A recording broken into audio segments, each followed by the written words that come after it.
जैसे ही मूवी शुरू होती है हम एक वीडियो क्लिप देखते हैं। उसमें एक औरत 3 बच्चों के साथ खड़ी होती है, 2 लड़के और 1 लड़की। अब यहाँ से मूवी की एक्चुअल स्टोरी स्टार्ट होती है। हम देखते हैं एक आदमी को जिसका नाम एडी होता है। उसकी वाइफ भी थी और उन दोनों का बेबी होने वाला था। अब क्योंकि वेकेशंस थी तो वो लोग और उनके फ्रेंड्स प्लान बनाते हैं कि हम इन्हें स्पेंड करने के लिए ऑस्ट्रेलिया जाएंगे। अब वो लोग सारी पैकिंग कर लेते हैं और एक साथ मिलकर एक गाड़ी में निकलते हैं क्योंकि उन लोगों को एयरपोर्ट जाना था। अब हम देखते हैं कि वो सब कार में बैठकर एयरपोर्ट की तरफ जा रहे होते हैं कि तभी उनके सामने एक स्ट्रेंज सी लड़की आ जाती है। गाड़ी से एडी का फ्रेंड बाहर जाता है और उस लड़की से पूछता है कि तुम्हें क्या हुआ है। तो वो कहती है कि मैं हेल्पलेस हूँ और अकेली हूँ, मैं अपने घर नहीं जा पा रही, क्या आप लोग मुझे ड्रॉप कर सकते हैं? मेरा घर एयरपोर्ट के रास्ते में ही पड़ेगा। वो लोग समझते हैं कि इस वक्त इस अकेली लड़की की हेल्प करना अच्छी बात है, तो वो उसको अपनी गाड़ी में बिठा लेते हैं कि रास्ते में हम इसे ड्रॉप कर देंगे, सिंपल। अब हम देखते हैं कि फाइनली उसका घर आ चुका होता है। जिस जगह उसका घर था वहाँ पर कोई भी नहीं था। वो जगह बहुत डिसर्टेड थी, बहुत सुनसान थी। तो वो स्ट्रेंज लड़की उन सबसे रिक्वेस्ट करती है कि आप लोगों ने मेरी इतनी हेल्प की है, आप लोग मेरे घर के अंदर आ जाए, मैं आपको अपनी मॉम से मिलवाती हूँ। वो लोग आना तो नहीं चाह रहे थे लेकिन उसके ज्यादा इंसिस्ट करने पर उनको आना पड़ता है। वो लोग घर के अंदर दाखिल हो जाते हैं। आखिर उस स्ट्रेंज लड़की की मॉम वहाँ आ ही जाती है। वो सबसे बातें करने लगती है, लेकिन जिसे सबसे ज्यादा वो नोटिस कर रही थी वो एडी की वाइफ थी। फिर वो उन सबसे कहती है कि आप लोग बैठ के एंजॉय करें, बातें करें, मैं आप लोगों के लिए डिनर बना कर लाती हूँ। फिर उन दोस्तों में से फीमेल फ्रेंड कहती है कि इतनी देर मैं जरा बाहर से स्मोकिंग कर रहा हूँ। जैसे ही वो बाहर जाके स्मोकिंग करने लगती है तो कोई आदमी उसे नजर आता है। ऐसे लग रहा था जैसे वो किसी को घसीट कर लेकर जा रहा हो, ड्रैग करके लेके जा रहा हो। वो अभी ये देख ही रही होती है कि वो आदमी उसे देख लेता है और उसे काफी गौर से देखने लगता है। इस बात से वो लड़की डर जाती है और उस आदमी को इग्नोर करते हुए अंदर आ जाती है। उसके बाद वो अपने बाकी फ्रेंड्स के साथ पूरे घर को देखने लगती है, जहाँ पर उस अजीब लड़की की और उस अजीब लड़की के पेरेंट्स की पिक्चर्स लगी होती हैं। उस अजीब लड़की की मॉम का नाम डारा होता है और वो इस मूवी की मेन कैरेक्टर भी है। अभी वो सब पिक्चर्स देख ही रहे होते हैं कि तभी वहाँ पर डारा का बड़ा बेटा आ जाता है। वो एडी की फीमेल फ्रेंड से पूछता है कि तुम बाहर डर के अंदर क्यों आ गई। उसके बाद वो उससे और कई बातें करने लगता है और फिर हम देखते हैं कि डारा उन सब के लिए टी लेकर आती है और फिर उसके बाद डिनर टेबल पर वो सारे खाना खाने लगते हैं। फिर एडी और उसकी वाइफ रूम में रेस्ट करने चले जाते हैं और दूसरी तरफ बाकी लोग भी। लेकिन देखते ही देखते सारे बेहोश होने लगे थे, वो अपनी सेंसेस खो चुके थे। ऐसे लग रहा था जैसे डारा ने खाने में कुछ मिला दिया हो। बेचारा एक लड़का तो डाइनिंग टेबल पर ही बेहोश हो जाता है और जब उसे होश आती है तो वो अजीब लड़की उसके पास खड़ी होती है। वो उससे कहता है कि मेरे बाकी दोस्त कहाँ हैं? तो वो लड़की कहती है कि वो तो सो रहे हैं, आई थिंक तुम्हें भी सो जाना चाहिए, तुम थके होगे। लेकिन वो लड़का नोटिस करता है कि उस लड़की की हरकतें अजीब हो रही हैं और उसे डाउट भी होता है कि उसके फ्रेंड्स उसे छोड़कर रेस्ट करने कैसे जा सकते हैं। तभी वो अजीब लड़की उसकी तरफ बढ़ती है लेकिन उसे पुश कर देता है। तो वो अजीब लड़की नाइफ से उसके बाजू पर कट लगा देती है। वो लड़का उसे डर के भागने लगता है और फिर वही चाकू उठा के उसकी तरफ बढ़ता है और कहता है क्या मसला है तुम्हारे साथ। तभी वो अजीब लड़की उस पर दोबारा अटैक करने की कोशिश करती है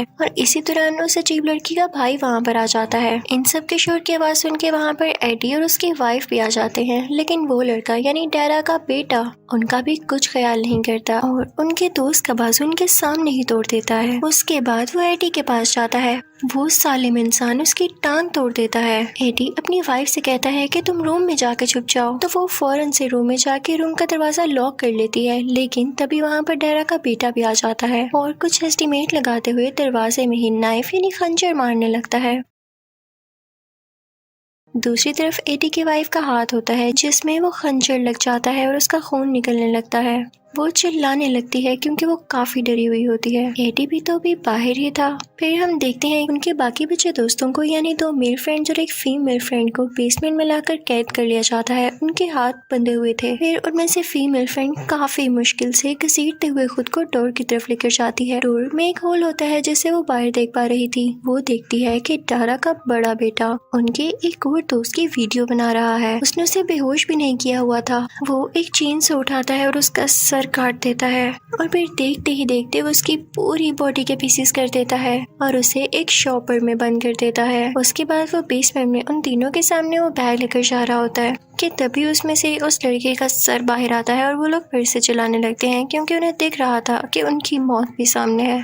वो लड़की काफी परेशान हो जाती है और डारा का बड़ा बेटा उसी को अपने साथ बाहर ले आता है और अब उससे स्ट्रेचर पर लेटाता है और उसे बांध देता है। वो आदमी उस फीमेल को काफी टॉर्चर करता है और फिर उसके बाद वो बेसमेंट की तरफ दोबारा आता है उन दोनों लड़कों को टॉर्चर करने के लिए। उतनी ही देर में वो फीमेल यानी वो लड़की अपना हाथ खोल लेती है। जब टारा का बड़ा बेटा दोबारा उसके पास आता है तो वो उसे जख्मी कर देती है। वो उसी का चाकू निकालकर उसके पेट में दे मारती है, जिससे वो जख्मी होकर नीचे गिर जाता है। और फिर उसके बाद वो खुद को खोलकर बेसमेंट में आती है अपने दोस्तों को आजाद करने के लिए। अब अपर फ्लोर में हमें टारा साहिबा दिखाई जाती है। उसने एडी और उसके एक और दोस्त को कैद किया होता है। वो अपनी हेयर पिन से एडी को काफी जख्मी करती है और दूसरी तरफ उसकी वाइफ जो कि रूम में अभी तक बंद थी, वो उसके लिए काफी परेशान हो रही होती है और खुद भी काफी उदास होती है कि तभी उसको लगता है कि जैसे बाहर कोई लोग है। वो फौरन से विंडो से बाहर देखती है, उनको बुलाने की कोशिश करती है, लेकिन वो लोग तो इंसानों का गोश्त खरीदने आए थे। वो उसकी एक नहीं सुनते और उसको इग्नोर करते हुए वहाँ से चले जाते हैं।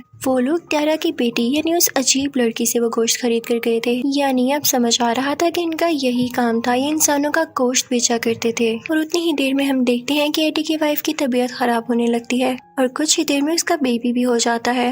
वो काफी पेन में थी क्योंकि टारा ने उसे ड्रिंक ही ऐसी दी थी। एडी बाहर जब अपने बेबी की आवाज सुनता है तो उससे रहा नहीं जाता। वो आगे बढ़ने की कोशिश करता है लेकिन चेयर समेत ही गिर जाता है और टारा को इस बात से कोई फर्क नहीं पड़ रहा था।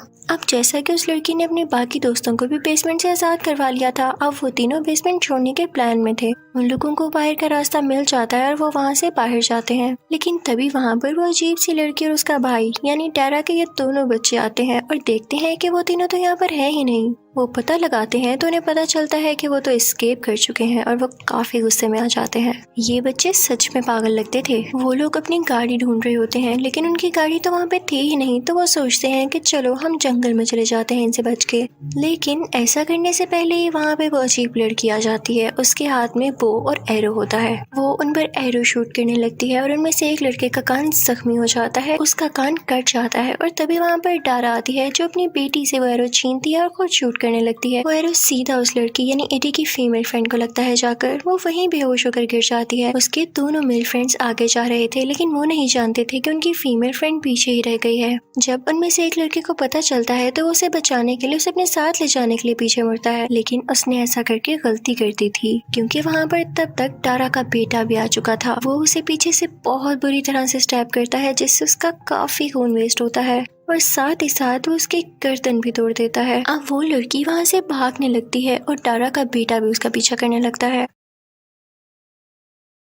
अब जो उनमें से मेल फ्रेंड बच गया था वो टारा के बेटे के सामने आता है। अब टारा का बेटा उस पर भी अटैक करने लगता है लेकिन वो वहाँ से भाग जाता है और रोड पर आ जाता है और हमें ऐसे फील होता है जैसे रोड में किसी कार के सामने वो आ चुका है और शायद वो उसके नीचे भी आ जाएगा। खैर अब सीन शिफ्ट होता है। एडी की वाइफ रूम से बाहर आती है और अपने हस्बैंड को गले से लगा लेती है क्योंकि वो जख्मी हालत में लेटा होता है और इसी बात का फायदा उठाकर टारा एडी का बेबी अपने हाथ में ले लेती है। वो उन दोनों से कहती है कि ये बेबी अब मैंने ले लिया है, अगर तुम लोग चाहते हो अपनी जान बचाना तो इस बेबी को मेरे पास ही छोड़कर यहाँ से जा सकते हो, और अगर तुम लोगों ने कोशिश की है बेबी लेने की तो फिर भूल जाना कि तुम लोग जिंदा बच पाओगे यहाँ से। तो ये तुम लोगों के पास अच्छा मौका है सोचने का, मैं तुम लोगों को सिर्फ कुछ ही वक्त दे सकती हूँ। लेकिन एडी की वाइफ अपने बेबी को कैसे जाने दे सकती थी। वो इसका पीछा करने लगती है ताकि अपना बेबी वापस ले सके। वो उसके बगैर नहीं जीना चाहती थी। पीछे से एडी भी उसको आवाज़ें देने लगता है लेकिन उसका जवाब नहीं देती तो वो खुद भी उसके पीछे जाने लगता है। एडी उनका पीछा करते करते एक रूम में पहुंच जाता है जहां पर जमीन पर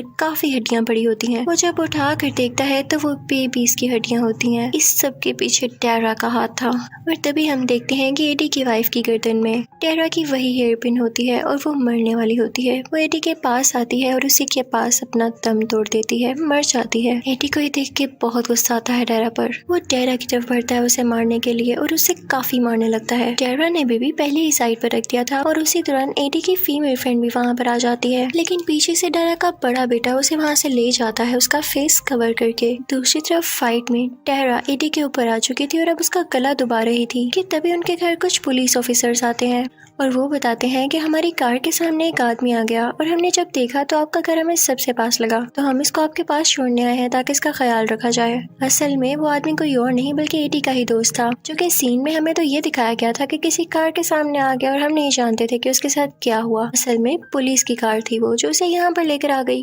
अब जनाब डायरा और उसकी बेटी कहते हैं कि ये हमारा सर्वेंट है और बाकी सबके बारे में भी कुछ और बताते हैं कि हमारा पेइंग गेस्ट है, ये हमारा ड्राइवर है या ये कुछ और है। पुलिस को भी उनकी बातें अजीब लगती हैं तो वो कहते हैं कि हम आपका घर देखना चाहते हैं, लेकिन घर देखने पर उन्हें उनके खिलाफ कोई एविडेंस नहीं मिलता। उसके बाद वो उस आदमी को छोड़ के वहाँ से चले जाते हैं, लेकिन उनमें से एक पुलिस ऑफिसर देखता है कि वहाँ पर एक टेप रिकॉर्डर है। वो उसको प्ले करता है तो वही क्लिप सामने आती है जो कि मूवी के स्टार्ट में हमने देखी।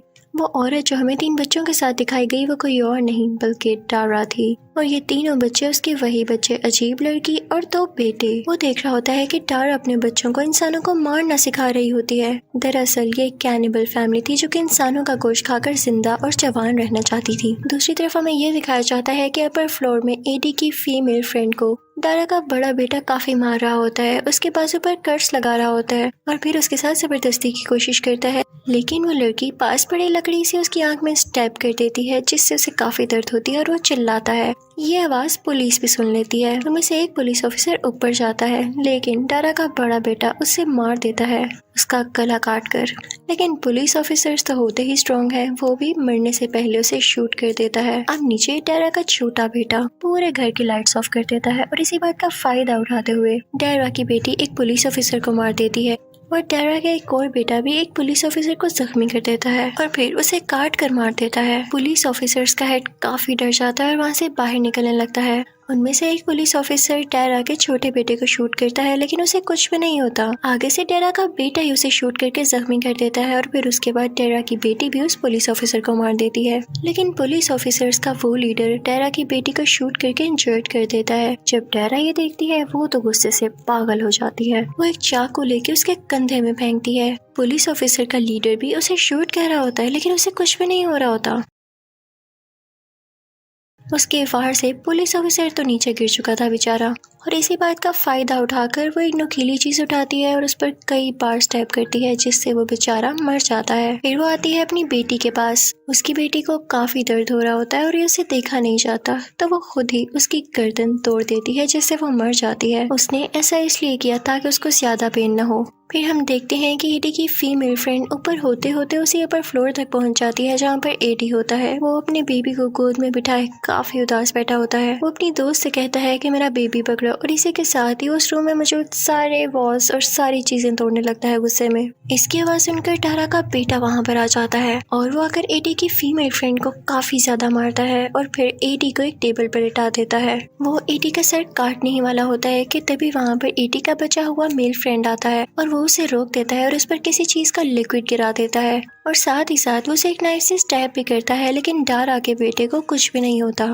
वो एडी के उस दोस्त को भी पकड़ लेता है और उसका भी गला काटने वाला होता है कि तभी पीछे से एडी की फीमेल फ्रेंड उस पर लाइटर फेंक देती है, जिसकी वजह से उसकी पूरी बॉडी में आग लग जाती है। यानी टारा का बेटा उस लिक्विड की वजह से अब आग की लपेट में आ चुका था, उसकी पूरी बॉडी में आग लग चुकी थी। इसी बात का फायदा उठाते हुए एडी की फीमेल फ्रेंड उनको लेके वहाँ से चली जाती है। उनके साथ बेबी भी होता है, लेकिन उनके पीछे पीछे टारा का वो बेटा भी आने लगता है। लेकिन आगे से वो लोग इससे भी लड़ते हैं और फाइनली इसका सर काट देते हैं। तभी हमें ये दिखाया जाता है कि टारा ने एडी के मेल फ्रेंड का सर काट दिया है और अब वो इन लोगों की तरफ बढ़ रही थी इन्हें मारने के लिए। टारा के हाथ में चेनसो होती है जिसकी वजह से एडी की फीमेल फ्रेंड जख्मी हो जाती है। तभी वहाँ पर एडी भी आ जाता है और अपनी दोस्त को बचाने की कोशिश करता है, लेकिन तभी टारा चेनसो से उसका बाजू काट देती है। वो अपने पास पड़ी गन जल्दी से अपनी फीमेल फ्रेंड की तरफ ट्रैक करता है। वो उसे कई बार शूट करने लगती है जिससे टारा को पहले तो कुछ नहीं होता, फिर उसके बाद एडी की भी फीमेल फ्रेंड उसे कई बार चेनसो से काटती है और उसका गला दबाने लगती है उसका नेकलेस खींचकर। यानी वो उसे बहुत ज्यादा मारती है जिसकी वजह से टारा अब फाइनली मर जाती है। फिर वो लड़की जाती है एडी के पास और वो मरने ही वाला होता है। वो अपनी दोस्त से कहता है कि मेरे बेटे का ख्याल रखना। वो काफी उदास हो जाती है और फिर चेन से उठाकर दरवाजे का लॉक तोड़ती है। उसके बाद वो बाहर गाड़ी में आकर बैठ जाती है, लेकिन हमें दिखाया जाता है कि टारा भी जिंदा होती है, वो मरी नहीं होती। वो उसकी गाड़ी के पास आ जाती है। अब एडी की वही फीमेल फ्रेंड फौरन से गाड़ी भगाने लगती है जिसकी वजह से टारा दूर जाकर गिरती है और गाड़ी का दरवाजा भी टूट जाता है। एडी की फीमेल फ्रेंड को फिर से लगता है कि टारा इस बार तो पक्की मर चुकी है क्योंकि वो काफी वीक जो हो चुकी थी। वो एडी की बेबी को प्यार करती है और गाड़ी को वहाँ से टर्न कर लेती है। वो वहाँ से चली जाती है, लेकिन बैक सीन में हमें ये भी दिखाया जाता है कि टेरा का हाथ अभी भी हिल रहा था, यानी उसमें अभी भी कुछ जान बाकी थी और मोस्ट प्रोबेबली वो अभी जिंदा हो सकती थी। लेकिन यहीं पर यह मूवी एंड हो जाती है।